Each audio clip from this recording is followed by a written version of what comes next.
Welcome back to Comic Book History. This is episode number 26. This one I'm going to talk about something a little bit different. I'm talking about a particular comic book. It's about one particular creator's tenure with a particular company. Which particular creator I'm talking about? James Roberts, a fantastic writer, known for writing books like Starman, started up the JSA series for him and Jeff Johns, had run for Just Like America, wrote 2 volumes of The Shade. Yeah, this guy had a great era for DC. He wrote a ton of books, even Superman. He had a pretty lengthy run on Superman. And the last couple books he did were like Earth 2 and the second volume of The Shade. Now, this is basically about the books that he did for Marvel from 2014 2017. Now, he started working for Marvel in late 2013. Now, during his first year for 2014, he was given two series plus a one-shot to do. Fantastic Four and All New Invaders. And the one-shot he did was Amazing Spider-Man Family Business. Great one-shot. I highly recommend it. He co-wrote it with Mark Waid. Okay, fine. There are 2 books. Fantastic Four and All New Invaders. Here's kind of the problem with these 2 books. Now, Fantastic Four, he was the last writer of this book.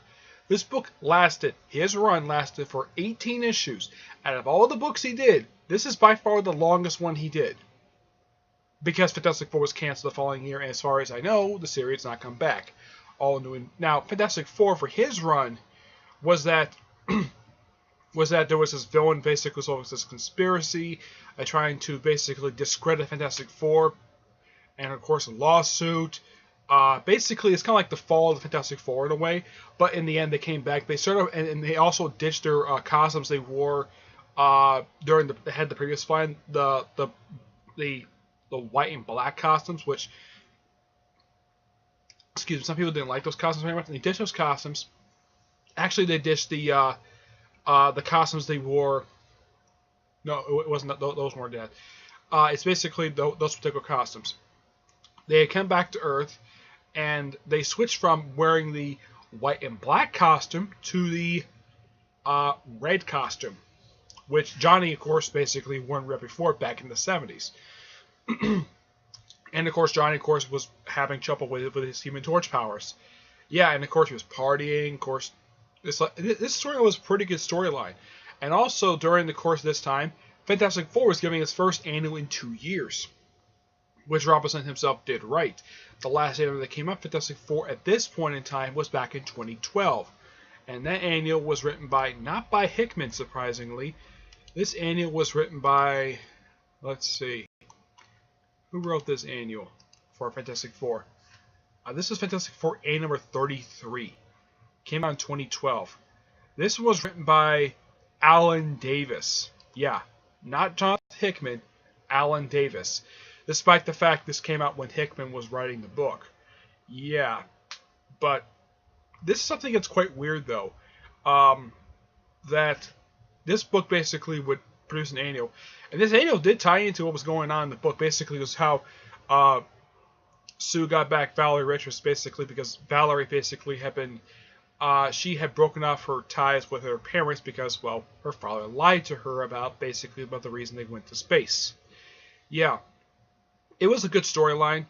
And, of course, with All New Invaders, basically, where it started off with the reunion of the original Invaders, which is basically Captain America, the original one, the Winter Soldier, who previously was Bucky, the Android Human Torch, and the Submariner.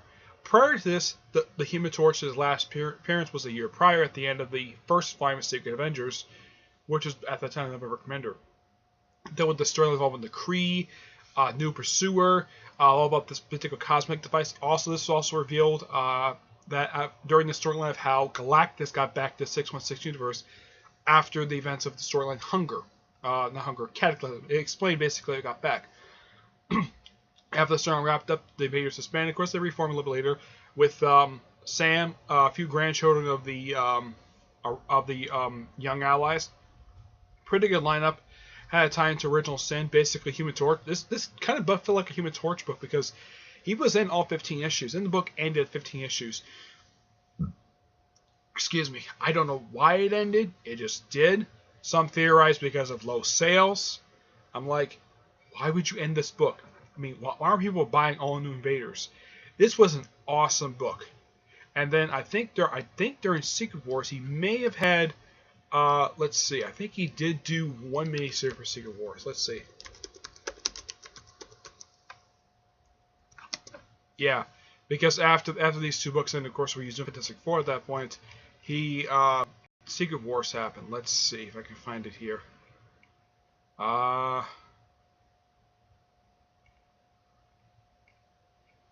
Let's see. Oh yeah, he did Armor Wars, great comic book. Had 5 issues and 1/2. Yeah, he did that book. He also did Age of Ultron versus Marvel Zombies, another awesome book. Yeah, it's the second minute. It's one of 2 miniseries he did. Let's see. I'm thinking that was it. I don't see his name for any other books. So, yeah, he did 2 books for Secret Wars. Armor Wars is basically just an alternate reality of stuff dealing with everybody wearing armors and Peter Parker investigating the death of Ben Urich and the whole stuff dealing with that. Of course, it's also one of the realities that Old Man Logan went to in the Old Man Logan miniseries for Secret Wars. The other one was just simply put just a book where, well, barely, it just basically sort of a loose tie into Marvel Zombies. It was a pretty good miniseries. Linkara did a review of this particular miniseries for Top the Fourth Wall when he did his March of the Marvel Zombies. And then after Secret Wars wrapped up, he was giving 2 more miniseries starting in December of 2015. These 2 ongoing series were Scarlet Witch and Squadron Supreme. Both really good comic books. Now, Scarlet Witch had this particular storyline where, of course, if you've seen my reviews of it, basically, I've done a review of the first like 6-7 issues. I never get a chance to finish it. Basically, trying to fix magic. I kind of thought this would potentially be a great series, especially since he's used to visiting like old villain people and seeing about like Man-Bull of all people. Yeah. Though one of the weird problems with this series was the fact that for the 15 issues that it lasted for, it kept having a rotating door of artists. There was no consistent artist for this run. While in the case of his first 4 books he did, there was a consistent artist. Scarlet Witch. It's probably one of the reasons why. I was very upset when this book got canceled because I was buying this book. I wasn't subscribed to it, but I was buying it. I bought almost every single issue that came out for it. This issue, they even had 1 issue tied into Civil War II, and just 1 issue, and didn't interrupt the main story. It was more like, yeah, bring it. Oh yeah, Civil War is happening, and whose side basically is Scarlet Witch on? She's on Carol Danvers' side because she's wanting to do with her brother. As for the other book, Civil War II took up pretty much half the comic book. Of course, also in the first issue of the series, I have no idea why someone at Marvel did this. Someone at Marvel, I'm not sure who did this. This is actually one of my big problems in 2015. Someone leaked the death of Namor. Yes, Namor, his death was, he died in issue 1. That particular plot recollection was leaked prior to the first issue coming out. I'm like, why would you do that for? Who the heck did it? As far as I know, I don't know who leaked it, but whoever did it was a big idiot because I kind of spoiled something with the book. At least and of course now apparently Marvel Legacy is getting people were spoiling this book, even though the book is not officially coming until tomorrow. They did the same thing last year with DC Rebirth. Excuse me. But this particular version of Squadron Supreme, which is made up of several different versions of people from all different multiverses. Like, they had Blur from DP7. They had Nighthawk from the Supreme Power Universe. Hyperion, this is, of course, Jonathan Hickman's Hyperion. It was basically a loose collection of people that just, from various different multiverses, basically. And also with and, of course, these guys remember that the multiverse is being, well, virtually destroyed all over the place. Yeah.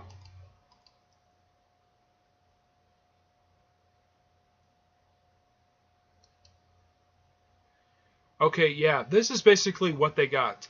Yeah, Nighthawk, which is from Squadron Supreme. Hyperion, who's from Jonathan Hickman's Avengers. Dr. Spectrum, who's from first appeared in Jonathan Hickman's New Avengers run. Blur from DP7. Power Princess, who is from Battle from Secret Wars, who is actually another Hickman creation.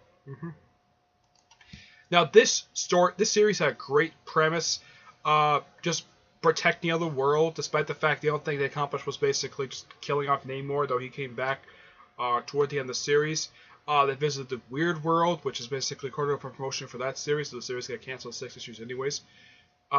Great comic book, too bad it ended after only 15 issues. And this book was canceled just early this year. And then they ended the series, and then they replaced it with, and this is a surprise, he was giving 2 new books. And these 2 books basically had a lot shorter runs than the current books, than the previous 4 books he did. He was given Cable and Nick Fury. Cable, he's actually leaving after the first 5 issues. And it's handed off to, I think, Ed Bronson, I think it is. I have to look it up here. But as Nick Fury, this book is being canceled after only just...